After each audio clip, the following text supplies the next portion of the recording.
상황에도 나는 예배. 1968년 멕시코 올림픽 마라톤 경기는 해발 2,000m 이상 그런 고지대에서 달리는 코스였기 때문에 75명 중에서 무려 18명이나 완주를 하지 못한 그러한 올림픽 경기였다고 합니다. 이 경기에서 1등, 2등 다 들어오고 이제 메달을 다 결정 났는데도 1시간이나 늦게 들어오는 사람이 있었습니다. 그 사람은 바로 탄자니아의 아콰리라는 선수였습니다.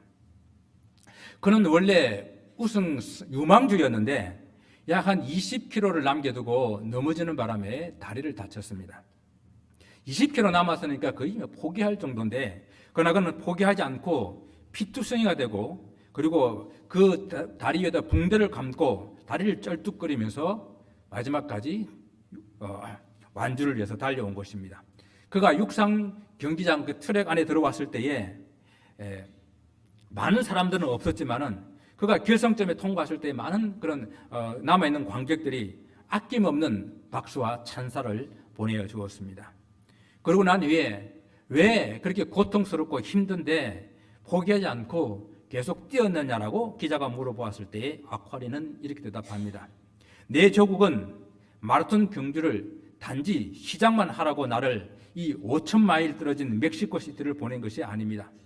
그들은 끝까지 뛰어서 이 마라톤 경기를 완주하라고 나를 보낸 것입니다. 라고 대답을 했습니다. 1968년 이 마라톤 경기에서 금메달리스트의 이름은 사람들이 기억하지 못해도 많은 사람들이 그 불굴의 스포츠 정신으로 끝까지 달렸던 이 아콰리는 기억을 하여서 2000년 시드니 마라톤 시상식에 그를 메달 수여자로 다시 한번 초청하는 그러한 일이 있었다고 합니다. 우리의 신앙을 우리가 마라톤에다 비유를 했잖아요.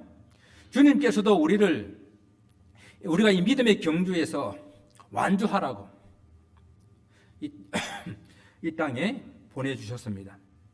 1등이 목표가 아니고요. 완주가 목표라고요. 그리고 나 혼자만 완주하는 것이 아니고 함께 달린 사람 모두가 다 완주하는 것을 목표로 우리에게 이 땅에 보내주신 것입니다. 우리가 믿음의 경주를 함께 할 때에 서로 완주하기 위해서는 또 함께 완주하기 위해서는 서로 도와주는 것이 절대적으로 필요합니다.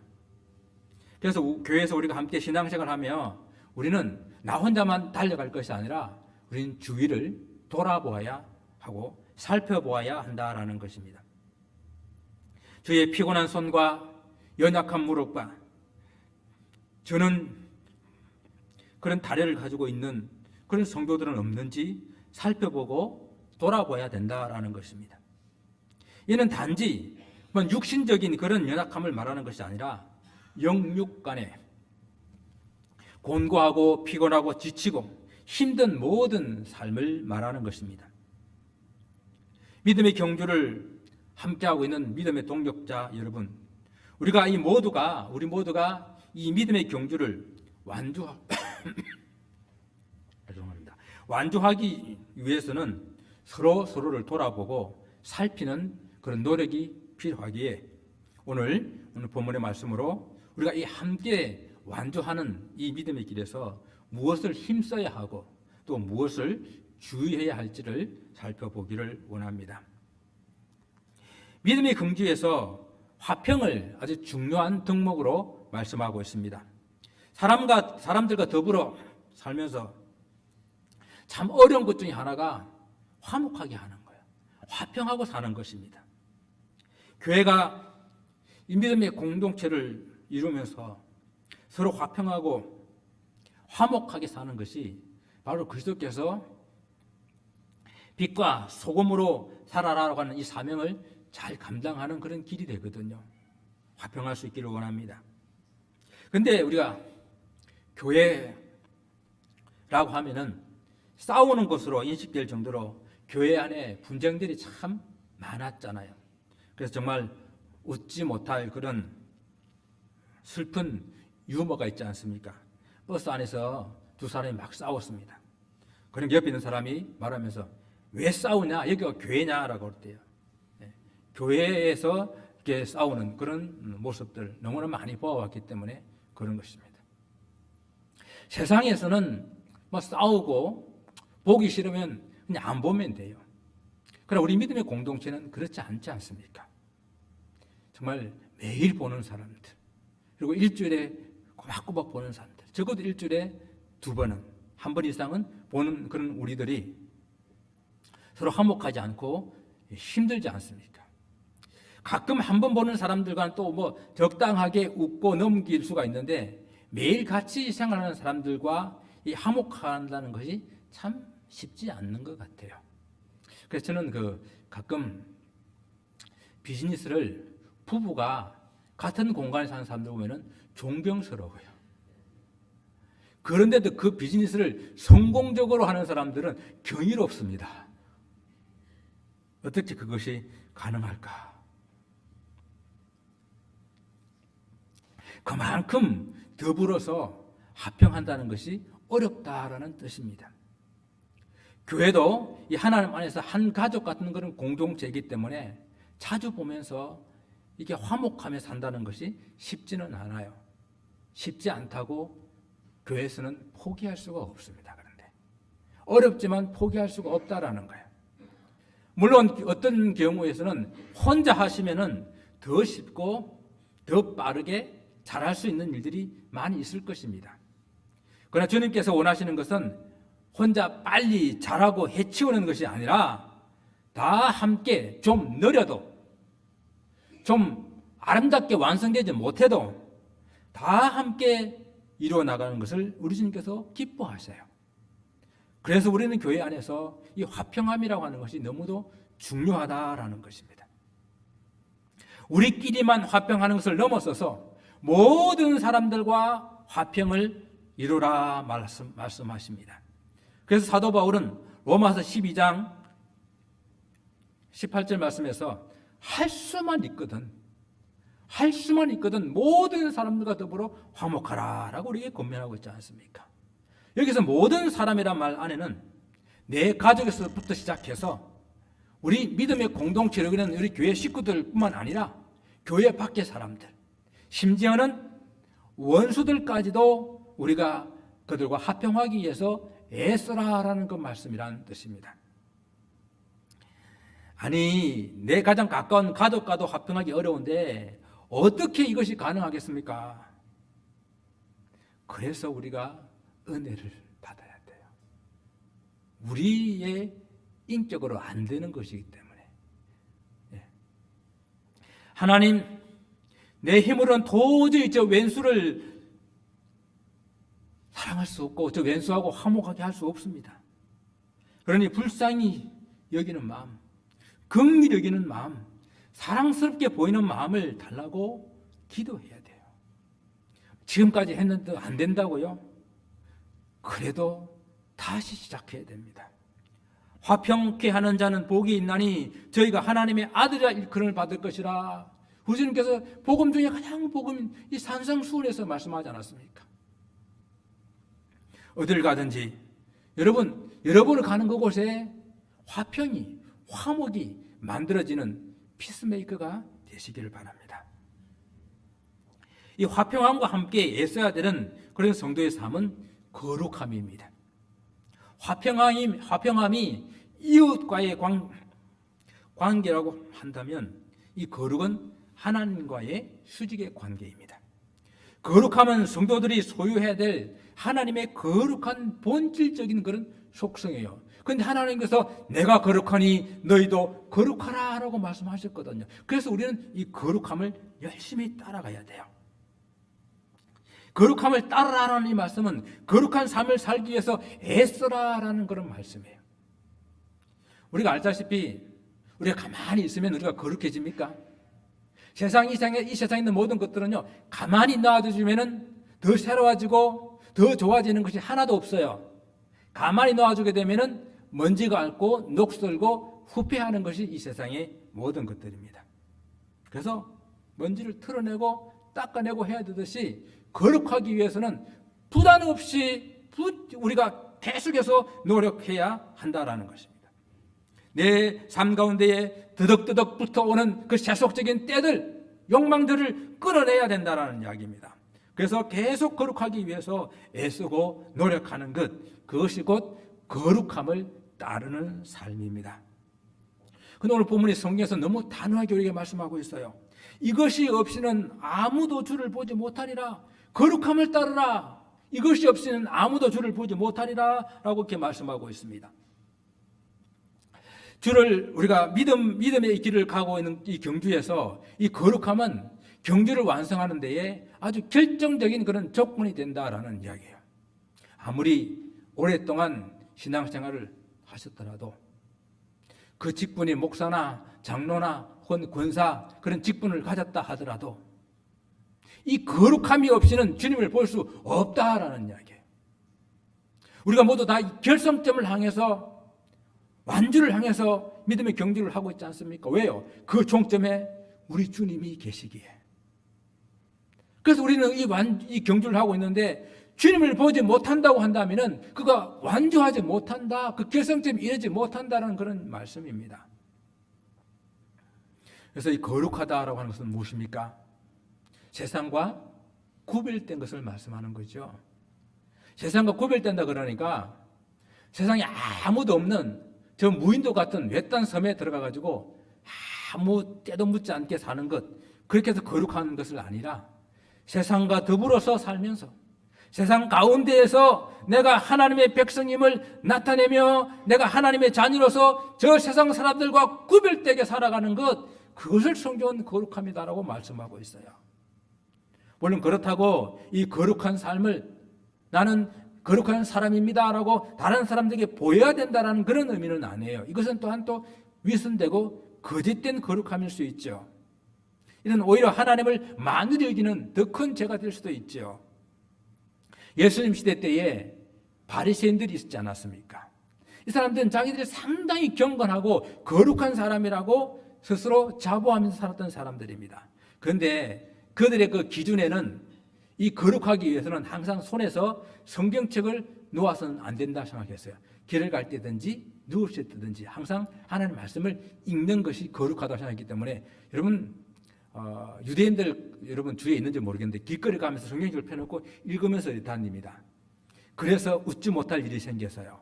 뭔가 하면은 거룩함의 표시는 그렇게 길거리 걸어가다가 성경책을 읽기 때문에 벽에 부딪히고 나무에 부딪혀가지고 이마에 피가 흐르면 아주 거룩한 사람이다라고 생각을 했던 거예요. 그래서 어떤 바리새인은 집에서 나올 때에 자기 이마를 벽에 부딪혀서 이미 피를 내고 나오는 사람도 있었다는 거예요. 예, 그게 거룩하다고 생각했기 때문에. 야고보 사도는 말합니다. 참된 경건이라고 하는 것은, 더러움이 없는 경건이라고 하는 것은 곧 고아와 가부를 그 환난 중에 돌아보고 또 자기를 지켜 세속에 물들지 아니하는 이것이라. 이것이 성경이 말하는 거룩함이다, 참된 경건이다라고 말하는 것입니다. 경건은요, 이렇게 세상 속에서의 삶, 인간들과의 관계들 속에서 드러나는 구별된 그리스도의 삶, 이것을 경건이라고 말합니다. 우리가 교회에서 경건한 것은 뭐 당연하지 않습니까? 그러나 교회 밖에서, 가정에서, 직장과 사업에서 우리의 거룩함을 나타내야 된다라는 거예요. 사실 이것이 더 어렵습니다. 교회야 다 와서 찬양 드리고 예배 드리는 곳이니까 어떻게 하든지 마음이 어떻든지 간에 거룩한 척 할 수 있습니다. 그런데 매일 살을 맞대고 살아가는 가정에서 그 거룩함을 나타내기는 참 어렵습니다. 여러분들의 자녀들이, 여러분들의 배우자가 당신은 참 거룩한 사람입니다, 당신은 참 하나님의 사람입니다, 아빠는 참 하나님의 사람입니다라고 말할 수 있어야 되는데 참 어렵다라는 이야기예요. 삶의 경쟁이 치열한 직장과 사업대에서는 어떻습니까? 성경에서는 이러한 삶이 어렵다고 포기하지 말아야 된다라고 오늘 말씀하고 있어요. 그리고 너무도 단호하게 이것이 없으면 어떻게 된다고요? 주를 보지 못하리라 경고하고 계십니다. 그래서 이것 또한 우리 힘으로 안 된다라는 것을 인정하시고 하나님, 그 하나님의 은혜를 구할 수 있기를 원합니다. 우리가 자주 부르는 찬양에 이런 찬양 있지 않습니까? 신실하게 진실하게 정말로 신실하게 진실하게 거룩하게 살게 하옵소서. 하나님께서 우리 마음을 만져주셔서 우리 영혼을 새롭게 해주시고 우리 기도를 들어주셔서 주의 길로 인도하소서는 찬양처럼 주님께서 우리를 신실하고 거룩하고 진실하게 해달라고 주님의 은혜를 구해야 된다는 것입니다.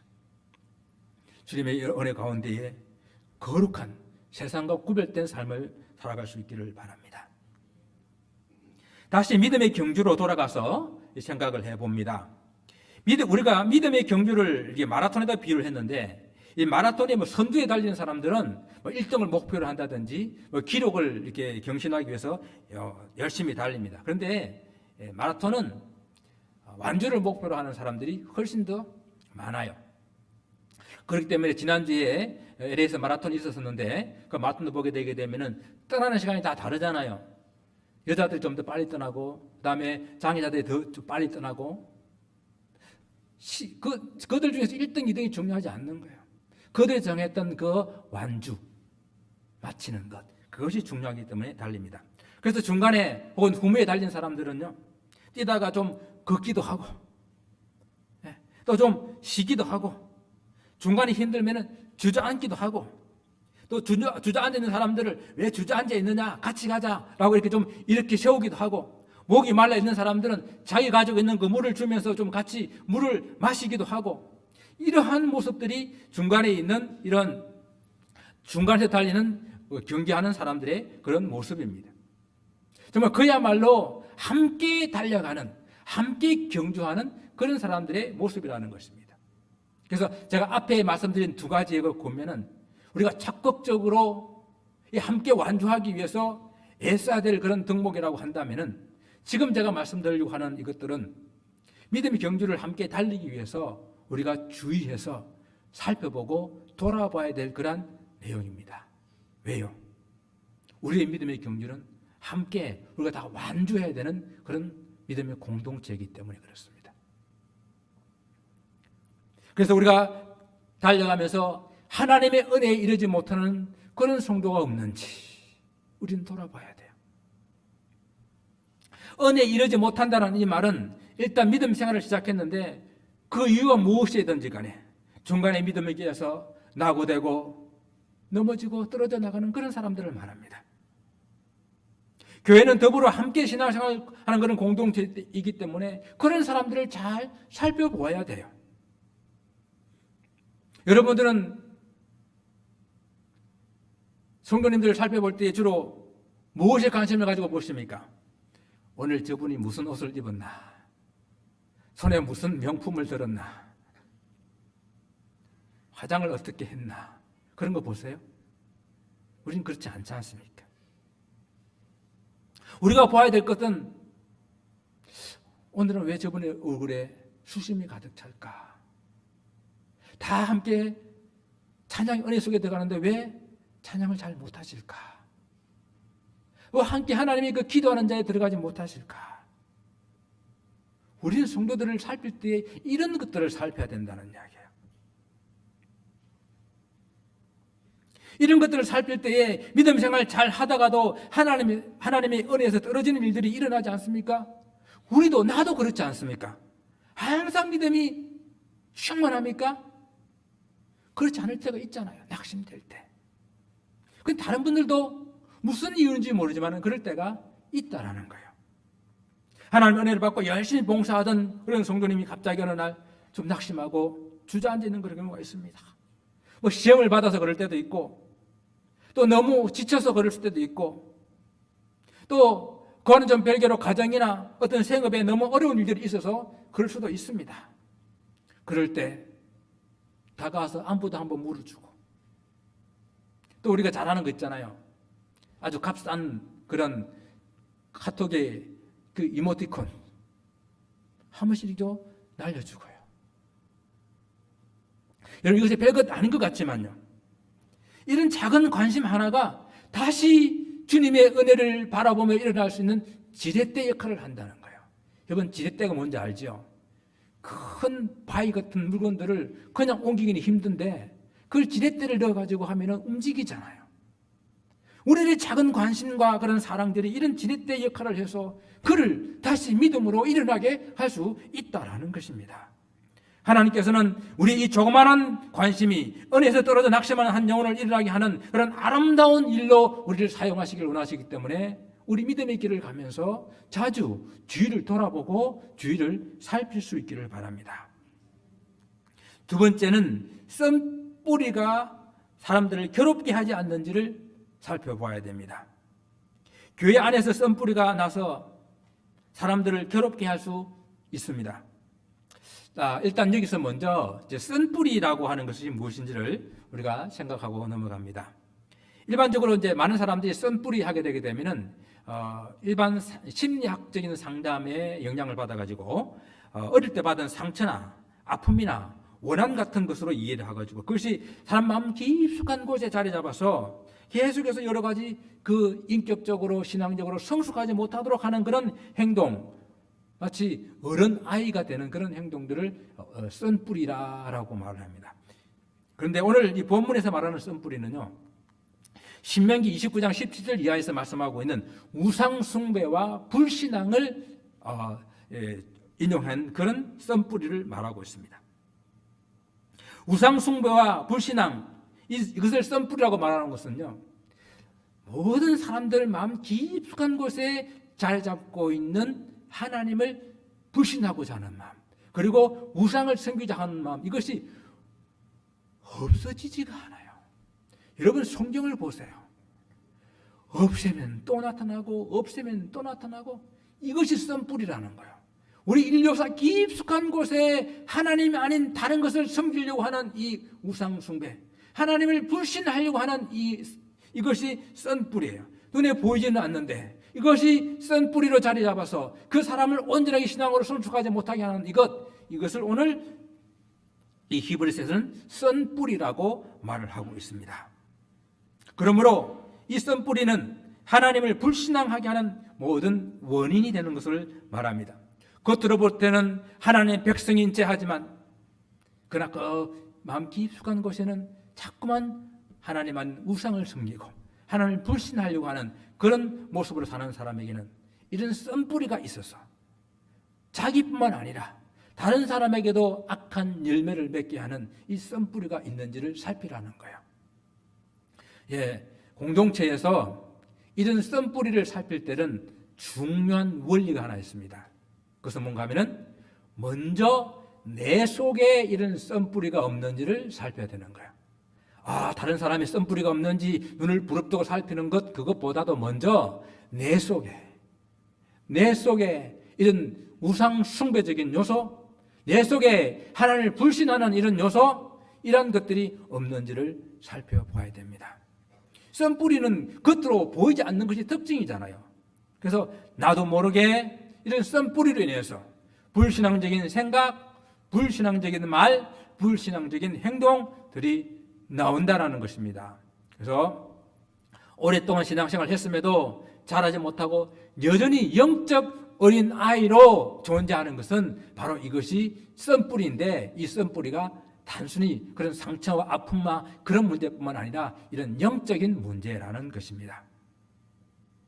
썬뿌리가 나게 되게 되면요, 금방 다른 사람에게 전염을 시킵니다. 썬뿌리가 나게 되게 되면은 다른 사람들을 괴롭게 하는 일이 일어나게 됩니다. 그래서 이 썬뿌리가 내리게 되게 되면요, 교회 중심으로 열심히 사는 사람들을 교회에서 멀어지게 만듭니다. 교회에 선한 사업을 하지 못하게 하고 모이는 일을 게을리하게 만들고 부정적인 그런 비신앙적인 그런 분위기로 만들어 나가게 됩니다. 그래서 우리는 이 교회 안에 이런 썬뿌리가 있는지 잘 살펴봐야 된다는 것입니다. 여러분, 썬뿌리가 뿌리를 내리지 못하도록 하는 방법이 하나 있어요. 그것은 우리의 마음의 밭을 옥토로 바꾸는 거예요. 옥토로 바꾸게 되게 되면은 그 옥토에는 썬뿌리가 자라지 못하고 예. 그러니까 쉽게 말하면 이렇게 되는 거예요. 우리 마음의 밭을 기경해가지고 옥토를 만들게 되면은 긍정적이고 적극적이고 믿음으로 살고자 하는 이런 분위기로 만들어 나가는 것입니다. 그래서 어떤 분이 뭐 교회를 위해서 이런 일을 한번 해봅시다 하게 되면은 그래 해봅시다. 이런 분위기가 되는 거예요. 그런데 어떤 일을 제안하게 되면은 우리 이미 다 해봤어. 이것은 이래서 안 되고 이것은 아직 때가 아니고 그러면 언제 하겠어요? 언제? 물론 옛날에 안 될 수도 있어요. 그러나 지금은 될 수 있다는 이야기예요. 그러니까 누가 이런 일 한번 해보자 하게 되면 한번 해봅시다. 그래 한번 해봅시다. 이렇게 해야 되는 건데 이런 옥토 같은 그런 마음의 밭을 기경하게 되게 되면 주님께서는 뭐라 그랬습니까? 그 옥토 같은 밭에서는 열매가 100배, 60배, 30배의 열매가 맺힌다 그랬잖아요. 그래서 이 믿음을 완주하는데 방해되는 썬뿌리가 혹 내 마음에 있지는 않는지, 혹 우리의 공동체에서 자라고 있지 않는지 우리는 살피며 우리 마음의 밭을 갈아서 썬뿌리가 내리지 않도록 하실 수 있기를 바랍니다. 이제 마지막 이 세 번째는 망령된 자가 없는지를 살펴보아라 라고 말씀하십니다. 망령된 자라고 하는 것은 경건하지 못한 자, 비신앙적인 그런 사람, 그것을 의미합니다. 특히 오늘 본문에서는요, 음행하는 것, 그리고 세속적인 것, 이것을 두 가지를 예를 들었어요. 세속하는 것, 그 중에서는 에서를 예를 들어가지고 하나님의 축복의 장자권을 팥죽 한 그릇에 팔아버린 그런 에서를 예를 들었습니다. 그가 그렇게 세상적이고 세속적인 사람이란 이야기입니다. 성경은 성도들이 이 경건 생활을 하는데 가장 큰 걸림돌이 되는 것이 음행의 죄라고 말씀합니다. 개인적으로도 이 음행의 죄는 믿음의 경주에서 그 믿음의 경주를 완주하지 못하게 합니다. 그래서 특히 성경은 이 음행의 죄를 피해라라고 말씀하고 있어요. 그런 환경을, 그런 상황을 아예 만들지 말고 아예 그런 상황이 생기게 되면 아예 도망가 버리는, 피해야 되는 그런 죄가 이 음행의 죄라고 말씀합니다. 그리고 오늘 이 세상적이고 이 세속적인 이 죄를 말씀하시면서 에서를 예를 들었어요. 에서는 누굽니까? 이삭의 두 아들 중에서 쌍둥이 아들 야곱의 형이 에서죠. 그는 장자로 하나님의 축복을 받은 사람입니다. 이스라엘 장자는요, 유산을 2배로 받고 그 2배로 받는 그런 축복을 받게 되고, 특히 믿음의 조상들에 있어서 이 장자권이라고 하는 것은 하나님께서 아브라함에게 약속하셨던 그 언약을 계승하는 점에서 약속의 상속자예요. 그런데 이렇게 중요한 영적인 축복을 단순히 배고프다고 팥죽 한 그릇에 팔아버리는 이런 에서가 바로 세상적이고 세속적인 그런 삶이라는 것입니다. 현재 육신적인 배고픔을 해결하기 위해서 이 하나님의 영적인 축복을 너무도 가벼이 여겼다라는 것입니다. 그래서 창세기 35장 24절에서는 에서의 이런 행동을, 야곱이 떡과 팥죽을 에서에게 주매 에서가 먹으며 마시고 일어나 갔으니 에서가 어떻게 했다고요? 장자의 명분을 가볍게 여김이었더라. 아무렇지 않게 생각한 거예요. 그래서 우리가 신앙생활 하면서 말을 조심해야 돼요. 먹고 살기 위해서 일을 해야 되죠. 때로는 급하고 중요한 일이 생길 때가 있습니다. 그럼에도 불구하고 우리는 함께 가면서 예배가 중요합니다. 예배 나오셔야 됩니다. 기도해야 됩니다. 같이 기도합시다. 하나님 말씀을 생명으로 먹고 살아야 됩니다. 이렇게 고민하게 될 때에 기도가 밥 먹여주나? 뭐 예배 드리면 밥이 나오나 떡이 나오나? 하는 이런 망령된 이야기. 오늘 에서처럼 하나님의 영적인 이 축복을 너무도 가벼이 여기는 이러한 태도의 말을 조심해야 된다는 이야기예요. 밥보다도 떡보다도 더 본질적이고 중요한 영적인 삶, 그것이 우리 성도들이 붙잡고 살아가야 될 그런 말씀 아닙니까? 바로 이런 사람들에게는 항상 세속적이고 그리고 세상적인 그런 일들이 그 믿음의 경주를 항상 방해하는 거예요. 걸림돌이 되는 거예요. 뭘 하려고 그러면은 세상의 일, 세속 일, 그게 더 걱정되고 더 염려가 되고 일을 할 수가 없는 거예요. 사단이 예수님을 시험할 때도 이런 세속적인 걸로 시험을 했습니다. 떡으로 시험하실 때 주님께서는 사람이 떡으로만 살 것이 아니요 여호와의 입에서 나오는 모든 말씀으로 살 것을 내가 알게 하려 하심이라 단호하게 물리쳤었습니다. 오늘 본문은 에스의 예로 우리를 경고하고 있습니다. 하나님의 영적인 축복을 가볍게 여기고 세상적이고 세속적인 삶을 사다가 나중에 그가 하나님의 축복을 받으려고 눈물을 흘리며 구하되 어떻게 되다고요? 버림받아 회개할 기회를 얻지 못했다고는 본문을 말씀하고 있지 않습니까? 믿음의 경주를 하고 있는 동안에는 기회가 있습니다. 그러나 그 경주가 끝나고 나면은 더 이상 기회가 없는 때, 없는 시간이 찾아온다라는 것입니다. 그때는 아무리 눈물을 흘리고 구해도 간구해도 소용이 없다라는 말씀이에요. 사랑하는 성도 여러분, 지금 이 믿음의 경주를 함께 하고 있는 이 동안에 우리는 모든 사람들과 더불어 화평하도록 힘쓰시기 바랍니다. 믿음의 경주를 함께 하고 있는 이 동안에 하나님의 거룩한 모습을 계속 따라 살기를 원합니다. 그리고 믿음의 경주를 함께 하고 있는 이 동안에 경주하는 우리 믿음의 동력자들을 부지런히 돌아보고 살펴서 혹시 은혜에 떨어져 있는 사람은 없는지, 혹시 쓴 뿌리로 괴로움을 당하고 있는 사람은 없는지, 망명되이 행하는 사람은 없는지 살펴서 우리 믿음의 이 경주를 나 혼자가 아닌 우리 모두가 다 함께 완주하는 그런 삶이 되기를 주님 이름으로 축원을 드립니다. 기도하겠습니다.